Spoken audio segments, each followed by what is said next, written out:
Assalamualaikum warahmatullahi wabarakatuh. Bismillahirrahmanirrahim. Saya Abdul Khabir Rahmatullah. Di sini saya akan membahas mengenai esensi penciptaan alam semesta dalam penafsiran 3 ayat. Yang pertama, Quran surat Al-Anbiya ayat 30 yang berbunyi Bismillahirrahmanirrahim. Awalam yaral ladzina kafaru anna samawati wal arda kanata ratqan fafataqnahuma waja'alna minal ma'i kulla syai'in hayy afala yu'minun. Terjemahnya, dan apakah orang-orang kafir tidak mengetahui bahwa langit dan bumi keduanya dahulunya menyatu, kemudian kami pisahkan antara keduanya, dan kami jadikan segala sesuatu yang hidup berasal dari air, maka mengapa mereka tidak beriman?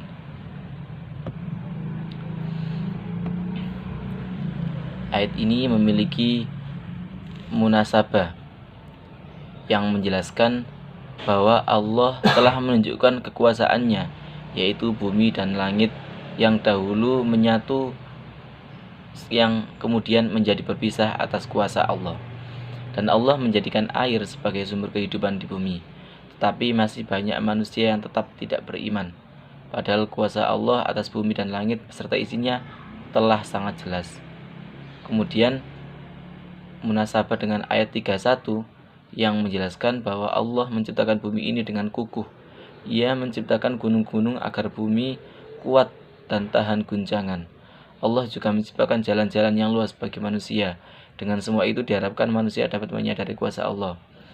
Dan juga berkorelasi dengan ayat 32 yang dijelaskan bahwa langit diciptakan dan dipelihara oleh Allah sebagai sarana untuk menunjukkan kekuasaan Allah.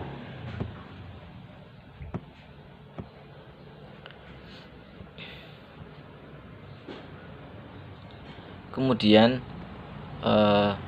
pada ayat 34 disebutkan bahwa setiap manusia pasti akan meninggal dan kembali ke hadapan Allah. Tidak ada satupun di bumi ini manusia yang hidup kekal. Dan yang terakhir juga berkorelasi dengan ayat 35 bahwa setiap manusia akan diberi berbagai cobaan dengan suatu yang baik ataupun buruk.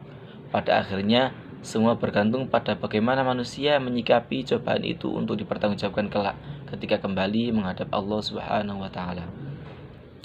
Adapun analisis penafsiran ayat ini mengingatkan kepada kita semua akan sebuah anugerah besar yang dapat disaksikan oleh mata kepala setiap manusia. Anugerah ini dijadikan pengingat bagi segenap manusia yang belum beriman kepada Allah agar segera masuk ke dalam agama Islam setelah mereka melihat besarnya anugerah Allah ini. Anugerah ini adalah air yang menjadi sumber bagi seluruh kehidupan di bumi.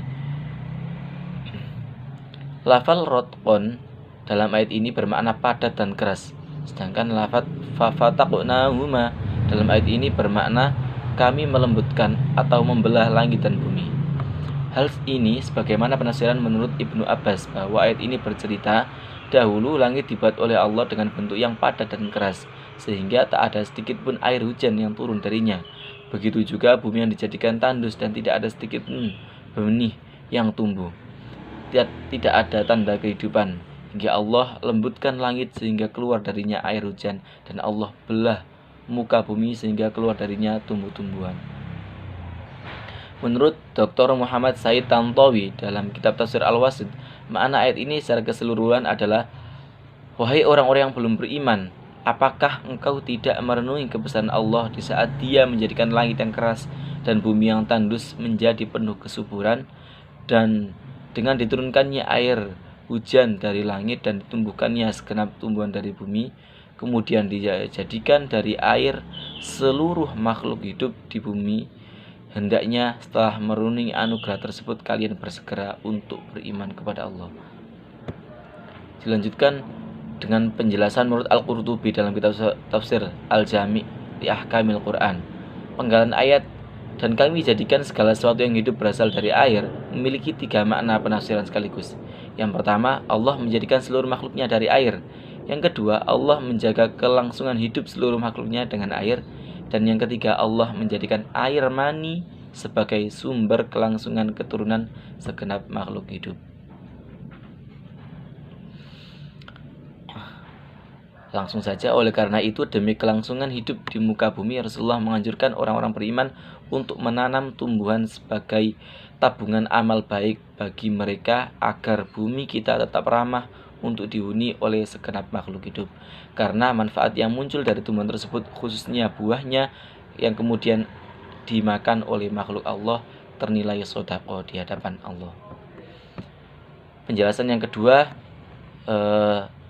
pada Quran surat Ali Imran ayat 190 sampai 191 yang berbunyi, Bismillahirrahmanirrahim. Inna fi khalqis samawati wal ard wa ikhtilafil laili wan nahari la ayatil liulil albab alladzina yadhkuruna Allaha qiyaman wa qu'udan wa 'ala junubihim wa yatafakkaruna fi khalqis samawati wal ard Rabbana ma khalaqta hadza batila subhanaka faqina 'adzaban nar.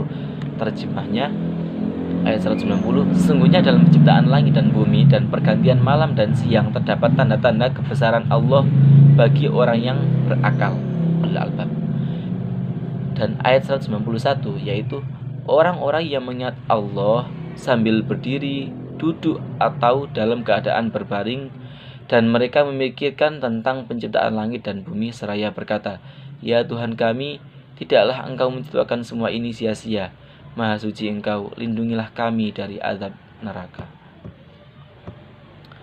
Munasabah ayat ini merupakan penutup surat Ali Imran atau bagian penutup dari surat Ali Imran. Ayat ini memiliki keterkaitan dengan ayat sebelumnya, yakni ayat 189, yang mana disebutkan keburukan-keburukan orang Yahudi dan menegaskan bahwa langit dan bumi milik Allah.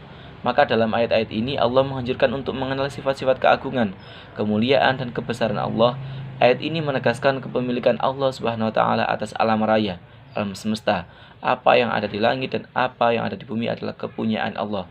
Allah Maha Kuasa, Allah Maha Perkasa atas segala sesuatu. Dan pada ayat 190 sampai 191, Allah menguraikan sekelumit dari penciptaannya serta memerintahkan agar para makhluk ini memikirkannya. Apalagi seperti dikemukakan pada awal uraian surat ini, bahwa tujuan surat Ali Imran adalah membuktikan tentang tauhid, keesaan dan kekuasaan Allah Subhanahu wa taala. Hukum-hukum alam yang melahirkan kebiasaan pada hakikatnya ditetapkan dan diatur oleh Allah yang Maha Hidup lagi Maha Qayyum. Selain dengan ayat sebelumnya, surat Ali Imran ayat 190 dan 191 ini juga memiliki keterkaitan dengan ayat setelahnya, yaitu ayat 192 sampai 194. Dalam ayat tersebut dijelaskan mengenai pengakuan atas kebesaran Allah. Mereka yang mengerti dan paham ajaran agama memohon agar dihindarkan dari siksa neraka. Doa saja belum cukup untuk dapat terhindar dari siksa neraka, sebab kedurhakaan, melainkan dengan ketulusan dan dibarengi usaha sadar terus-menerus untuk menjadi makhluk yang baik dan taat terhadap perintah Allah Subhanahu wa taala. Mereka berdoa agar diwafatkan dalam keadaan berbakti supaya dapat mendiami surga bersama orang-orang yang berbakti.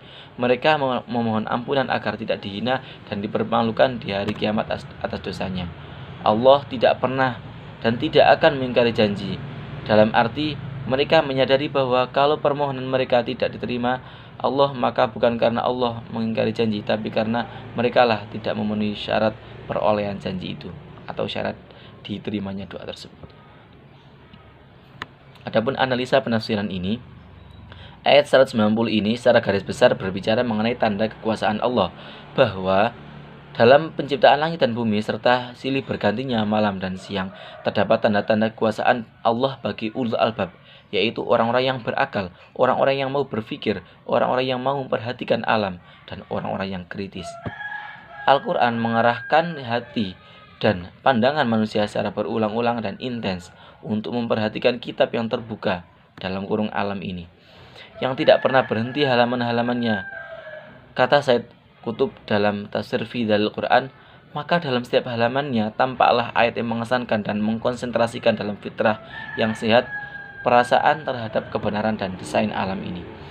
Ibnu Katsir menjelaskan, surat Ali Imran ayat 190 ini motivasi untuk memperhatikan ketinggian langit dan keluasan bumi, tata letak dan semua yang ada padanya, mulai gunung hingga lautan, mulai padang pasir hingga hutan, mulai hewan hingga tumbuhan dan pepohonan juga bintang-bintang.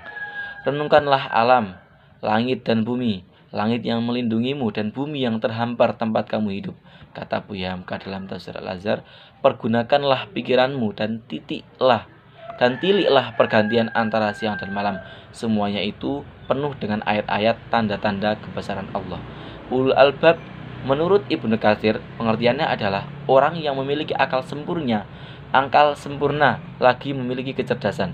Sedangkan menurut Sayyid Qutb, ulul albab adalah orang-orang yang memiliki pemikiran dan pemahaman yang benar. Orang yang memahami bahwa penciptaan langit dan bumi serta pergantian siang dan malam merupakan tanda-tanda kekuasaan Allah. Mereka itulah ulul albab. Sedangkan orang-orang bodoh, meskipun ia melihat langit dan bumi serta melihat pergantian siang dan malam setiap hari, mereka tidak sampai kepada kebenaran itu. Meskipun secara akademis dikenal pandai, karena itulah Amr bin Hisham oleh kaumnya diberi gelar Abdul Hakam, yang sering kita kenal Abu Jahal. Karena apa? Dia memang cerdas, tapi tidak bisa memandang langit dan bumi itu sebagai tanda kebesaran dan kebenaran Allah SWT. Sedangkan ayat 191 secara garis besar menerangkan ciri orang yang ulul albab, bahwa orang ulul albab adalah orang yang banyak berzikir dan bertafakur. Ia berzikir dalam segala kondisi, baik berdiri, duduk, ataupun berbaring. Ia juga memikirkan penciptaan alam ini hingga sampai pada kesimpulan bahwa Allah menciptakan alam tidak ada yang sia-sia. Maka ia pun berdoa kepada Allah memohon perlindungan dari siksa neraka. Disinilah bertemunya dua hal yang tidak terpisahkan, yakni zikir dan fikir, kata Buya Hamka dalam tafsir Al-Azhar. Mereka tidak pernah berputus dari zikir dan mengingat dalam semua keadaan mereka. Dalam lisan, hati dan jiwa mereka semuanya selalu mengingat Allah Subhanahu wa taala. Wa yatafakkaruna fi khalqis samawati wal ard. Menurut Ibnu Katsir maknanya adalah mereka memahami semua hikmah yang terkandung di dalamnya yang menunjukkan kepada kebesaran penciptanya, kekuasaannya, pengetahuannya, pilihannya dan rahmatnya. Maka Hasan Al-Basri mengatakan, berfikir selama sesaat lebih baik daripada berdiri sholat semalam. Umar bin Abdul Aziz pun mengatakan, berbicara untuk berzikir kepada Allah Subhanahu wa taala adalah baik, dan berpikir tentang nikmat-nikmat Allah lebih utama daripada ibadah. Sayyid Qutb menjelaskan, memikirkan kekuasaan Allah dalam menciptakan makhluk ini merupakan ibadah kepada Allah dan juga bentuk zikir kepadanya. Dan ayat-ayat Allah di alam semesta ini tidak menampakkan hakikatnya yang mengesankan kecuali kepada hati yang selalu berzikir dan beribadah.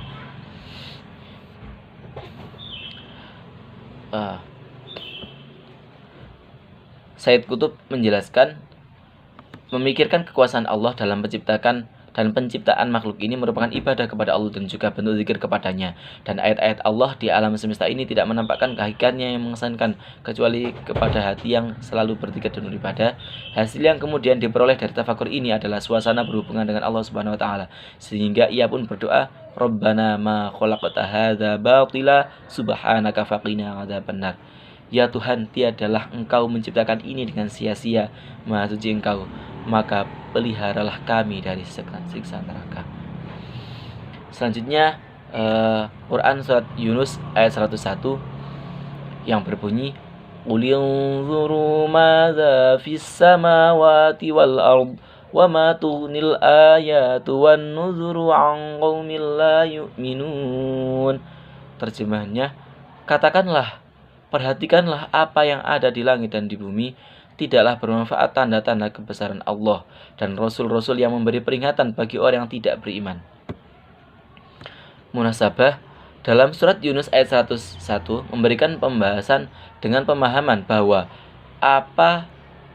apakah lagi yang dapat memberikan manfaat kepada kaum yang tidak beriman sesudah adanya tanda-tanda kekuasaan Allah yang di langit dan bumi, serta Rasul-Rasul yang datang membawa ayat-ayatnya, hujah-hujahnya dan bukti-bukti darinya yang menunjukkan kebenaran apa yang disampaikan oleh Rasul-Rasul itu. Ayat ini semakna dengan firman-Nya, Pada surat Yunus ayat 96 dijelaskan bahwa sesungguhnya orang-orang yang telah dipastikan ketetapannya oleh Allah, maka mereka tidaklah akan beriman. Analisis penafsiran dijelaskan dalam tafsir Ibnu Katsir bahwa Allah memberikan petunjuk kepada hamba-hambanya untuk merenungkan tanda-tanda kekuasaannya dan semua makhluk yang diciptakan Allah di langit dan bumi, yang semuanya itu mengandung tanda-tanda yang jelas yang menunjukkan akan kekuasaan Allah yang besar, yang maha besar bagi orang-orang yang berakal. Makhluk Allah yang ada di langit antara lain bintang-bintang yang bersinar terang, ada yang tetap dan ada yang beredar, juga matahari serta rembulan, adanya siang dan malam yang keduanya silih berganti. Salah satunya masuk kepada yang lain hingga menjadi panjang waktunya, sedangkan yang lainnya menjadi pendek waktunya. Demikian pula sebaliknya. Langit yang tinggi dan luas serta keindahannya dan semua hiasan yang ada padanya adalah makhluk Allah pula. Allah menurunkan hujan dari langit. Dengan hujan itu Allah menghidupkan bumi sudah matinya dan dikeluarkannya dari bumi berbagai macam tumbuh-tumbuhan, pohon-pohon yang menghasilkan biji-bijian dan buah-buahan serta bunga-bunga yang beraneka ragam warnanya. Dan Allah menyebarkan di bumi berbagai macam hewan ternak yang beraneka bentuk, warna dan kegunaannya. Di bumi juga terdapat gunung-gunung yang menjulang tinggi, dataran-dataran yang luas menghampar, padang-padang Sahara, hutan belantara, dan daerah-daerah yang layak untuk dihuni. Begitu pula di laut dengan ombaknya. Di dalamnya terkandung kaya banyak hal yang menakjubkan. Sekalipun demikian, laut ditundukkan oleh Allah dan dimudahkan sehingga dapat ditempuh oleh bahtera. Laut membawa kapal-kapal dan perahu-perahu berlayar dengan lembutnya berkat kekuasaan Tuhan yang Maha Kuasa yang telah menundukkannya. Tidak ada Tuhan selain Allah dan tidak ada Rob selain Dia. Maka dengan itu manusia diharapkan untuk selalu bersyukur atas pemberian dari Allah Subhanahu wa taala ini. Kesimpulan, tujuan dari penciptaan alam semesta memang sebagai tanda kebesaran Allah Subhanahu wa taala. Yang tindakan selanjutnya kita sebagai muslim dan makhluknya adalah banyak berzikir dan bertafakur. Berzikir dengan segala kondisi, baik berdiri, duduk ataupun berbaring.